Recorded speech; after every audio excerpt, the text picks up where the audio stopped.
انسانی فطرت کو آخر کیا چیز متعین کرتی ہے؟ کیا یہ ہماری طاقت ہے یا ہماری کمزوریاں؟ آج ہم اسی گہرے خیال کو سمجھنے نکلے ہیں کہ انسانیت، ہماری ذہانات اور یہاں تک کہ ہماری عظمت بھی ہماری خوبیوں سے نہیں بلکہ ہماری فطری حدود اور کمزوریوں سے ہی تشکیل پاتی ہے۔ چلیں اس میں ذرا گہرائی سے اترتے ہیں۔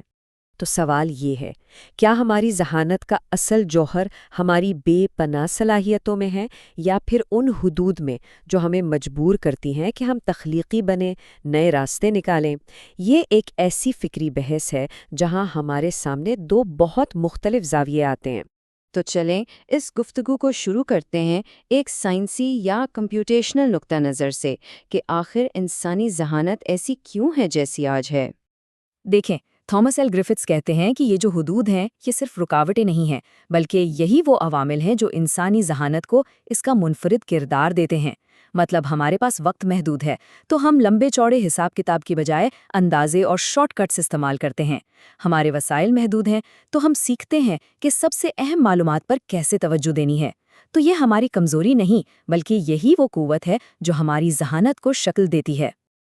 اچھا، تو یہ تو تھا سائنسی نظریہ۔ اب اس کے بالکل مقابلے میں الفریڈو مارکوس کا فلسفیانہ زاویہ دیکھیں۔ یہاں بات بیرونی رکاوٹوں سے ہٹ کر ہماری اندرونی، ہماری وجودی حالت پر آ جاتی ہے۔ ان کے مطابق کمزوری ہماری حیوانی فطرت کا ایک لازمی حصہ ہے۔ یہی چیز ہمیں نقصان اور تکلیف کے لیے حساس بناتی ہے، اور سچ پوچھیں تو یہی ہماری انسانیت کا اصل جوہر ہے۔ تو اب دیکھیں، ایک طرف وہ بیرونی حدود ہیں جو ہمیں متعین کرتی ہیں اور دوسری طرف ہماری اندرونی کمزوریاں ہیں۔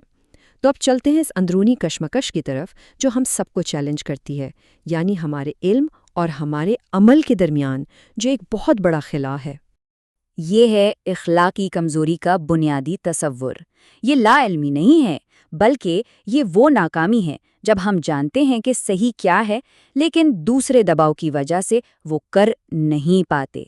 یہ وہ اندرونی جنگ ہے جو ہم سب لڑتے ہیں، ہے نا؟ جب ہم جانتے ہیں کہ ورزش کرنی چاہیے لیکن بستر سے نہیں نکلتے، یا جب غصے میں کوئی ایسی بات کہہ دیتے ہیں جو ہم جانتے ہیں کہ نہیں کہنی چاہیے تھے۔ تو اصل مسئلہ یہی ہے، ساری کشمکش کی جڑ یہی ہے۔ اصل جدوجہد تب ہوتی ہے جب ہماری طاقت پر ترغیبی وجوہات، یعنی ہمارا خوف، ہماری خواہش، ہماری ٹھوس منطقی وجوہات پر حاوی ہو جاتی ہیں۔ ہمارا دماغ جانتا ہے کہ کیا کرنا ہے لیکن ہمارا دل کہیں اور ہی لے جاتا ہے۔ چلیں اب اس بات کو تھوڑا اور کھولتے ہیں اور دیکھتے ہیں کہ مختلف ثقافتوں اور فکری روایت نے انسان کی کن موروثی کمزوریوں کی نشاندہی کی ہے۔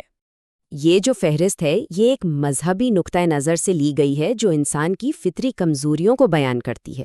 مثال کے طور پر عجلت یعنی بے صبری جو ہم سے غلط فیصلے کرواتی ہے، یا قنوط یعنی ناشکری جو ہمیں اپنی نعمتوں کو دیکھنے ہی نہیں دیتی۔ یہ وہ خصوصیات ہیں جو انسانی حالت کا ایک بنیادی حصہ سمجھی جاتی ہیں اور ان پر قابو پانے کے لیے مسلسل شعوری کوشش کی ضرورت۔ اب یہاں ایک بہت دلچسپ بات ہے، ہم ان روایتی کمزوریوں جیسے جلد بازی کو آج کے جدید حفاظتی تصور پوشیدہ انسانی غلطی سے جوڑ سکتے ہیں۔ یہ وہ غلطیاں ہیں جو اس لیے ہوتی ہیں کیونکہ جو سسٹم ہم نے بنائے ہیں وہ ہماری ان فطری کمزوریوں کو ذہن میں رکھ کر نہیں بنائے گئے۔ اور اس کا حقیقی دنیا میں اثر وہ ذرا دیکھیں۔ ہوابازی جیسا ایک انتہائی اہم شعبہ جہاں ایک چھوٹی سی غلطی بھی جان لیوا ہو سکتی ہے، وہاں 70% سے زیادہ حادثات میں یہی پوشیدہ انسانی غلطی ایک بڑا کردار ادا کرتی ہے۔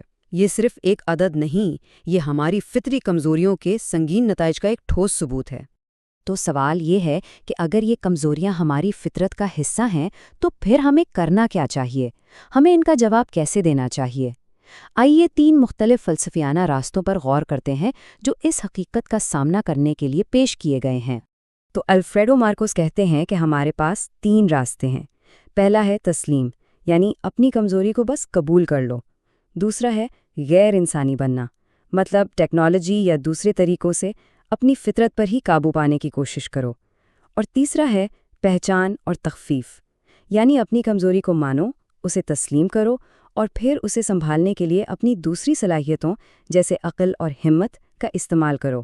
ذرا ایک لمحے کے لیے اس دوسرے راستے کے بارے میں سوچیں، یعنی غیر انسانی بننے کے بارے میں۔ جیسا کہ مارتھا نوزبام کہتی ہیں، اگر ہم سے ہماری کمزوری چھین لی جائے تو قانون، غم، محبت، غصہ، ان سب تصورات کے معنی ہی ختم ہو جائیں گے۔ مکمل طور پر ناقابل تسخیر ہونا شاید ہمیں محفوظ تو بنا دے، لیکن یہ ہمیں بالکل تنہا بھی کر دے گا۔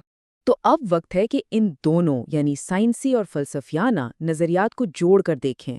شاید ہماری حدود اور کمزوریاں خامیاں ہیں ہی نہیں جنہیں ختم کیا جائے، بلکہ یہ ہماری انسانیت کی لازمی خصوصیات ہیں۔ تو حاصل کلام یہ ہے، دونوں نقطۂ نظر ایک ہی نتیجے پر پہنچ رہے ہیں۔ ایک طرف گرفٹس کے مطابق کمپیوٹیشنل حدود ہماری ذہنی اختراع کو آگے بڑھاتی ہیں، اور دوسری طرف جیسا کہ مارکس اور نوزبام نے دلیل دی، ہماری مشترکہ کمزوری ہی ہمیں سماجی اور اخلاقی ترقی کی طرف لے جاتی ہے۔ اور مارتھا نوزبام کا یہ کال تو جیسے اس ساری بحث کو سمیٹ دیتا ہے، ہمارے گہرے ترین انسانی رشتے ہماری اسی مشترکہ کمزوری سے جنم لیتے ہیں۔ ہماری غیر محفوظیت ہی ہمیں ایک دوسرے کی ضرورت کا احساس دلاتی ہے، اور یہی سماج، یہی ہمدردی کی بنیاد ہے۔